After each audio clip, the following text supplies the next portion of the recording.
Hello दोस्तों, कैसे हो आप सब। तो आज का हमारे पास क्वेश्चन है, three vectors p q and vector r are shown in figure. Let s any point on vector r. The distance between the points p and s is b vector r. The general solution of among vectors p q and vector s. Okay, so ये हमारा question हमसे मांग रहा है मतलब कि relation vector p q और s के बीच में। ओके, तो सबसे पहले हमें इस क्वेश्चन को सॉल्व करने के लिए मैं आपको बता देता हूँ इनमें से टर्म। जैसे कि हमारे पास ये वाली लाइन हमारी वेक्टर p है, ये वेक्टर पॉइंट p है। p और s के क्वेश्चन में हमें बताया गया है p और s पॉइंट s के बीच के डिस्टेंस को हमें b वेक्टर r लेना है। This one's R vector q।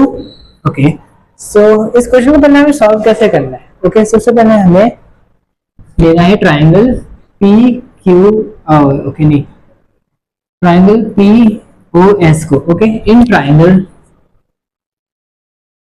P O S हम देख सकते हैं कि ट्राइंगल में पहले इस ट्राइंगल पी ओ एस के अंदर हमारा एक पी वेक्टर इस डायरेक्शन में आ रहा है एंड हमारा ये बी आर इस वाली डायरेक्शन में आ रहा है, which makes vector S R resultant.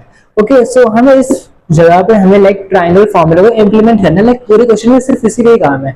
सो हम ऐसे कैसे लिख सकते हैं, हम यहाँ पे लिख सकते हैं vector p plus b vector r equals to s vector. Okay, अभी लेकिन ये इक्वेशन में पूरी नहीं है क्योंकि जो हमारे पास ये ना, ये सिर्फ एक मैग्नीट्यूड है एंड जब तक आप मैग्नीट्यूड को एक यूनिट वेक्टर प्रोवाइड नहीं करेंगे तब तक जब तक उसे डायरेक्शन ही प्रोवाइड नहीं करेंगे तो वेक्टर ही नहीं बन पाएगा। इसलिए हमें क्या करना है, हमें यहाँ पर दे रखे है r की value q minus p। Okay, r की वैल्यू q माइनस p हमें क्वेश्चन में ऑलरेडी गिवन है, सो हमें इस जगह पे इस वाली वैल्यू को सब्स्टिट्यूट कर देना है। तो हम यहाँ लिख सकते हैं vector p plus b multiplied by vector q minus vector p equals to vector s। Okay, अब हमें क्या करना है, हमें बेसिकली अब हमें क्या करना है, हाँ अब हमें इसे b को इन दोनों को मल्टीप्लाई कर देना है। ओके, हमने ये तो चीज बचपन से करते हैं तो आसान ही है ये। Vector p plus b vector q minus p b vector p actually and s।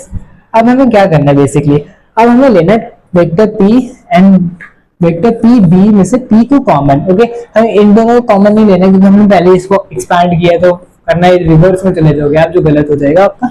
सो हमें p को कॉमन लेना, वेक्टर p को कॉमन लिया हमने 1 माइनस b। ओके, और equals plus vector b vector q okay equals to s and ये हमारा बस रिलेशन आ गया and this is our final answer. हमने हमारा रीजन था, हमने r को इसलिए हटाया क्योंकि हम लाइक रिलेशन ही p q s के बीच में एस्टैब्लिश करना था एंड जब r का कोई काम नहीं है तो इसलिए हमें उसे हटाना पड़ा और हमने जिससे r को हटाने से q p ले आए, जिससे हमारा आफ्टर ऑल मतलब ओवरऑल आंसर आ गया p vector p 1 minus b plus b vector q equals to s, जो like vector p vector q and vector s के बीच में ओवरऑल रिलेशन है। Thanks for watching.